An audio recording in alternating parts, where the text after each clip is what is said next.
네, 오늘의 말씀의 제목은 오늘이 마지막인 것처럼 이라는 제목으로 말씀을 나누도록 하겠습니다.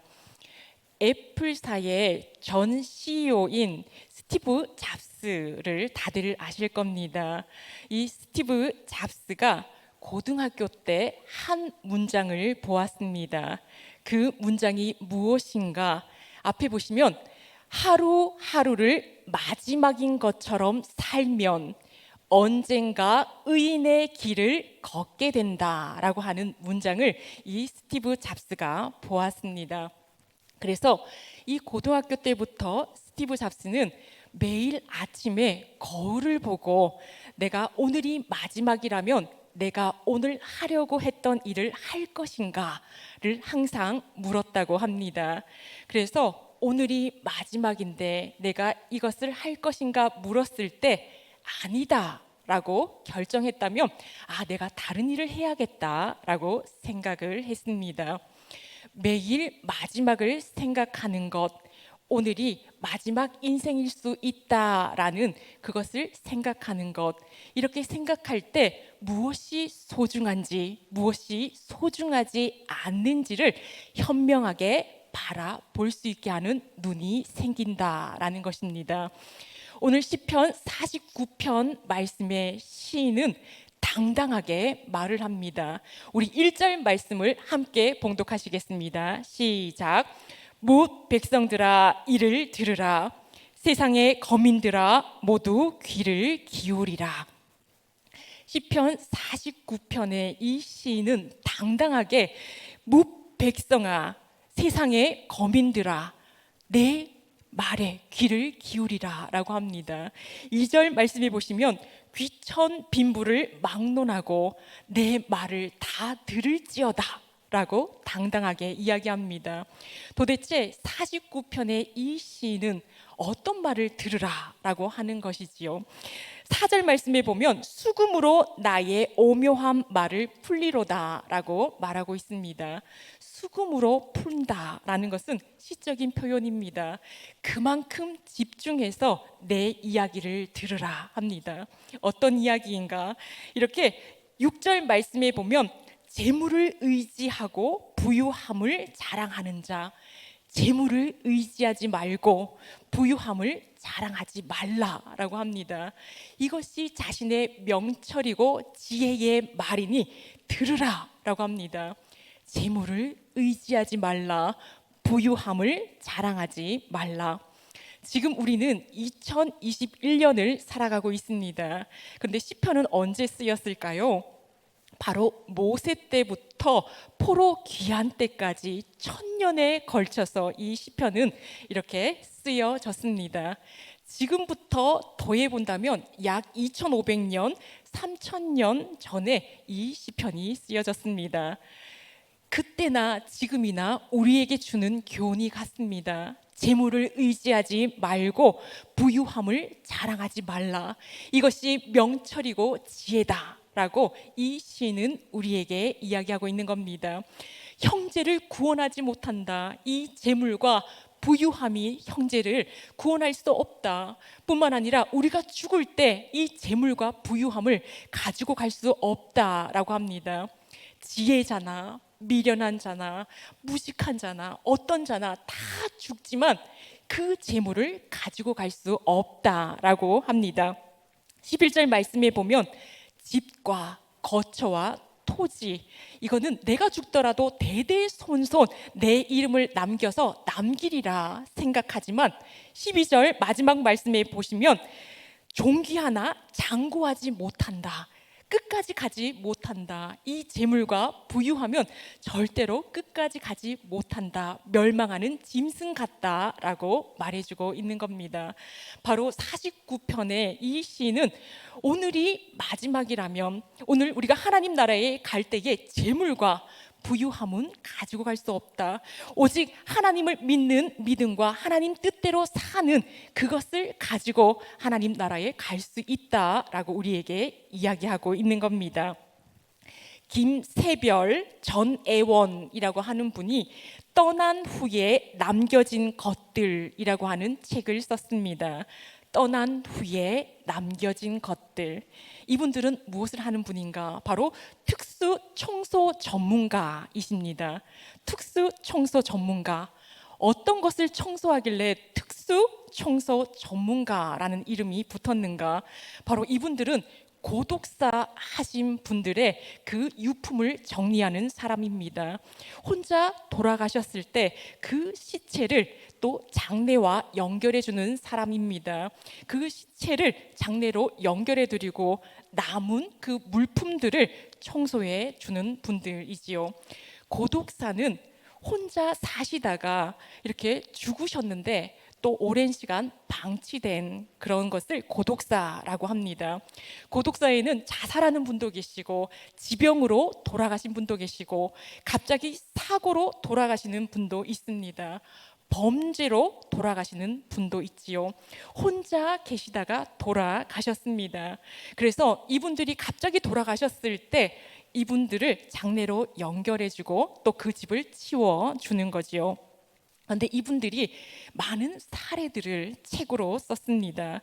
이렇게 그러한 사례들 가운데 특이한 부분들이 있습니다. 어떤 부분이냐면 어떤 분이 돌아가셨습니다. 근데 옷이 너무 남루합니다. 모든 물품들이 남루합니다. 이렇게 양말도 여러 번 기웠습니다. 이런 분이 돌아가셨는데 장롱을 열었을 때 깜짝 놀랐습니다. 왜냐하면 장롱 안에는 새 물건들이 차곡차곡 쌓여 있었기 때문입니다. 좋은 물건들은 장롱 안에 다 들어가 있고 자신은 가장 좋지 않은 것, 남루한 것을 쓰고 있었습니다.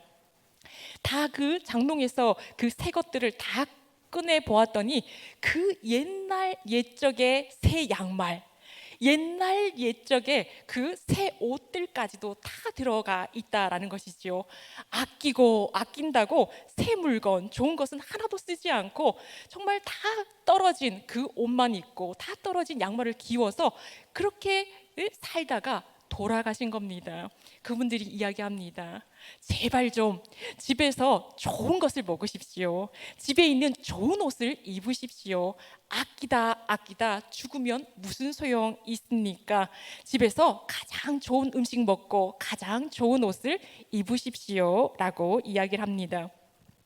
죽음이 멀지 않다라는 것이죠. 히트 쇼크사라는 것이 있습니다. 온도차 때문에 사람이 죽습니다. 요즘에 아주 조심하셔야 되는 거죠. 방의 온도와 또 목욕탕의 온도가 다릅니다. 그래서 갑자기 온도차 때문에 히트 쇼크사를 하는 겁니다. 뿐만 아니라 화장실에 가서도 방의 온도와 화장실 온도가 너무 달라서 혈압이 올라서 히트쇼크사로 죽는 분들이 계십니다. 이렇게 우리가 자주 이렇게 우리 생명이 어처구니 없는 일로 죽게 되는 일들이 많다라는 것이지요. 국과수 국립과학수사연구원은 여러 부서들이 있습니다. 그 가운데 부검을 하는 부서가 있지요. 그 부검을 해서 이 사람이 어떻게 죽게 되었는지 그 사연을 알아냅니다. 하루에 여러 시체들을 부검을 합니다. 그런데 이분들이 느꼈던 거는 어쩜 이렇게 생명이 금방 죽을 수 있는가, 어쩜 이렇게 허무한 일로 죽을 수 있는가를 매일같이 느낀다라고 합니다. 길을 가다가 넘어졌는데 돌아가신 겁니다. 길을 가다가 뭐가 하나 날아와서 부딪혔는데 돌아가시는 것이지요. 또 집에서 전기 콘센트에서 불이 번쩍했는데 갑자기 화재가 일어나더니 그 가족이 그 화재로 다 죽은 겁니다. 이렇게 히트쇼크사처럼 어처구니 없는 일로 사람들이 많이 죽는다라고 합니다. 그래서 이분들이 직업병이 생겼다라고 하지요. 바로 안전예민증이라고 합니다. 집에서 밖에 나갈 때는 콘센트의 모든 전기를 다 뽑아놓고 또 영화관을 가던가 아니면 지하철을 타거나 무엇을 어디 밀폐된 곳을 갈 때면 비상구부터 알아놓는다라고 합니다. 이렇게 안전예민증이 생길 정도로 사람은 너무 쉽게 죽는다라는 것을 매일 느낀다라고 합니다. 특수청소 전문가들이 큰 어려움을 겪는 부분이 있는데 그게 뭔가 여러 시체들 다양하게 죽은 시체들을 보는 것이 큰 어려움이 아니라고 합니다. 냄새가 큰 어려움이 아니다라고 합니다. 또 많이 쓰레기가 쌓인 것이 큰 어려움이 아니고 벌레가 많은 것 어려움이 아니다라고 합니다. 그러면 이분들은 무엇이 가장 큰 어려움이었는가? 바로 재물에 대한 인간성 상실을 볼 때 너무 마음이 아팠다. 너무 큰 충격을 받았다라고 합니다. 그것이 무슨 말인가? 어떤 할머니가 계십니다. 혼자 사시다가 고독사 하셨습니다. 그런데 돌아가시는 것을 어떻게 알았는지 자녀들이 몰려옵니다. 자녀들이 몰려와서 온 집을 뒤집니다. 그리고 이렇게 이야기하는 거죠. 이 노인네가 금반지를 여러 개 끼고 있었는데 이 금반지 어디 있는지 찾아야 한다고 온 집을 다 뒤지기 시작했습니다. 난리가 났습니다. 그런데 그 금반지를 찾았을까요? 못 찾았습니다.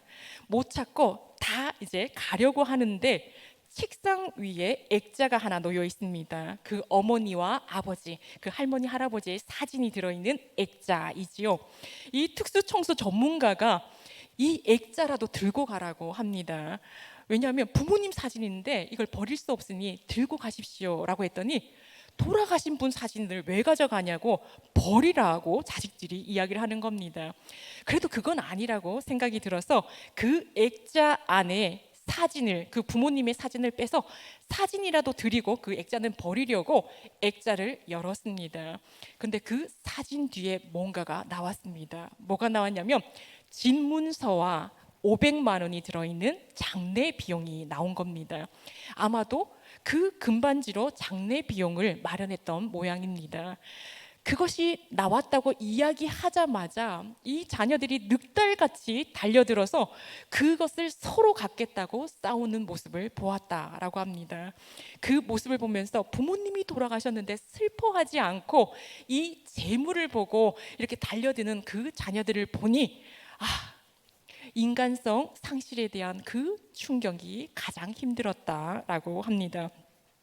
고지마 미유라고 하는 일본인이 있습니다. 이 사람은 일본에서 특수청소 전문가로 일하고 있습니다. 어떤 책을 썼냐면 시간이 멈춘 방이라고 하는 책을 썼습니다. 시간이 멈춘 방. 우리가 생명이 있어야 시간을 깨달을 수 있습니다. 그런데 죽으면 시간이 소용이 없는 것이지요. 시간이 멈춘 방. 이분도 이제 특수청소 전문가로 있으면서 어떤 일을 또 하냐면 그 고독사 하신 분의 집을 사진으로 찍어서 미니 어처 방을 만듭니다. 그래서 그것을 전시해서 죽음이 가까이 있다라는 것을 다른 사람들에게 알리고 있습니다. 근데 이분 또한 또 특이한 경험을 했습니다. 젊은 청년이 고독사 했습니다. 그분은 집에 값비싼 피규어들을 이렇게 모으는 걸 좋아해서 값비싼 피규어들이 가득 있습니다. 이 젊은 청년이 고독사 죽고 말았습니다. 그 아버지가 찾아와서 너무 슬퍼서 망연자실하고 울고 있는데 그 청년의 친구들이 찾아왔습니다. 그 친구들이 찾아와서는 그 피규어를 다 가지고 나가는 겁니다. 이걸 팔면 비쌀 텐데, 이걸 팔면 돈이 생길 텐데, 너무 좋다라고 하며 희희낙낙하며 그 피규어들을 다 가져나가는 겁니다. 근데 그 아버지는 말릴 힘이 없습니다. 너무나 망연자실해 있기 때문에 그것이 보이지 않습니다. 어떻게 우리 아들이 이렇게 갑자기 죽을 수 있는가? 아버지가 슬퍼하는데 위로하는 친구들이 없는 겁니다. 그 비싼 피규어를 팔 생각을 하고 다 가져가 나가고 그 아버지를 위로하고 또 그 친구가 죽었음에 슬퍼하는 친구가 없는 것을 보고 인간의 이면이 이렇게 나쁘구나라는 것을 발견했다라고 합니다. 남극에 가면 펭귄이 있습니다. 황제 펭귄이 있습니다. 영하 40도의 날씨 가운데서 이 펭귄들이 서로 체온을 유지하고자 또아리를 틉니다. 같이 다닥다닥 붙어 있지요. 그런데 영하 40도에 주변에 있는 펭귄들은 모두가 추워합니다. 그런데 가운데 있는 펭귄들은 바깥 온도보다 10도가 높기 때문에 따뜻하게 있을 수 있지요. 그런데 이 황제 펭귄들은 어떻게 하는가? 안에는 따뜻하고 바깥에는 추워서 그대로 있는 것이 아니라 조금씩 이동을 합니다. 움직여주는 거죠. 그래서 이렇게 조금씩 조금씩 이동하다 보면 가운데 있는 펭귄은 바깥으로 나오게 되고 바깥에 있는 펭귄들은 안으로 돌아가게 됩니다. 서로 배려합니다. 서로 춥다는 것을 알기 때문에 서로 배려해서 돕는 거지요. 우리 사람은 어떨까요? 중간을 차지했습니다. 절대 뺏기지 않으려고 합니다. 100년이고 200년이고 내가 이 중간을 뺏기면 죽는 줄 압니다. 그런데 동물들은 어떻습니까? 우리 사람들은 이렇게 동물보다 못한 그런 모습들을 많이 보입니다. 중간에 있는 사람들은 주변에 있는 사람들의 고통을 알지 못합니다. 관심도 없습니다. 고독사 가운데 10%는 자살하는 사람들입니다. 너무나 가난해서 전기가 끊기려고 합니다. 문 밖에는 전기가 6월 15일까지만 이렇게 공급이 되고 끊긴다라는 딱지가 붙었습니다. 그런데 이 사람이 자살했습니다. 6월 15일 전기가 끊길 때에 전기가 끊기자마자 자신도 목숨을 끊어버린 겁니다. 이렇게 정말 주변에 가난하고 힘든 사람들이 많이 있습니다. 또 자살하는 사람들 가운데 자살하기 전에 옆에 책들이 쌓여 있는데 그 책들은 위로의 말이 필요한, 내게 위로가 필요한 그런 책들이 가득 쌓여 있다 합니다. 그 사람들에게 한 사람만 위로해 줄 수 있었더라면, 그 사람을 한 사람만이라도 도와줄 수 있었다면 그 목숨을 놓아 버렸을까? 하나님께서 왜 우리에게 하나님을 사랑하고 이웃을 사랑하라 말씀하셨을까요?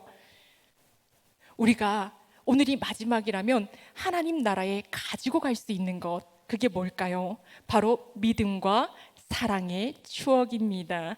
사랑의 경험이지요. 하나님을 사랑한 그 사랑, 이웃을 사랑한 그 사랑을 우리는 하나님 나라에 가져갈 수 있는 겁니다. 하나님을 사랑하고 이웃을 사랑한 그 사랑을 하나님 나라에 가져갈 수 있기 때문에 하나님께서 하나님을 사랑하고 이웃을 사랑하라 말씀하십니다. 메멘토 모리라고 하는 그런 단어가 있습니다. 올려주시겠습니까? 메멘토 모리, 죽음을 기억하라 라는 뜻을 가지고 있는 라틴어입니다. 우리가 죽음을 기억하면 사랑의 삶을 살 수밖에 없습니다. 오늘 내가 죽는다면 그 원수와 얼마나 화해하려고 노력하겠습니까? 우리가 오늘이 마지막이라면 하나님을 사랑하고 이웃을 사랑할 것입니다. 우리가 가지고 갈 수 있는 것은 믿음과 사랑뿐입니다. 마지막으로 안다라고 하는 단어가 있습니다. 안다. 너의 이름을 안다. 너의 아픔을 안다. 안다라는 말 안에는 객관적인 암과 주관적인 알미 다 들어 있습니다. 안다라고 하는 이 말은 바로 사랑의 언어입니다. 너의 이름을 안다. 너의 아픔을 안다. 이웃의 이름을 알고 이웃의 아픔을 아는 것, 이것이 사랑입니다. 그런데 안다라고 하는 이 말에는 또 다른 의미가 있습니다. 품에 안다라고 하는 안다가 들어있는 겁니다. 우리가 이웃을 사랑한다는 것은 이웃의 이름을 알고 이웃의 아픔을 알고 하나님이 우리를 안아주시는 것처럼 그 이웃을 안아줄 수 있어야 한다라는 것입니다.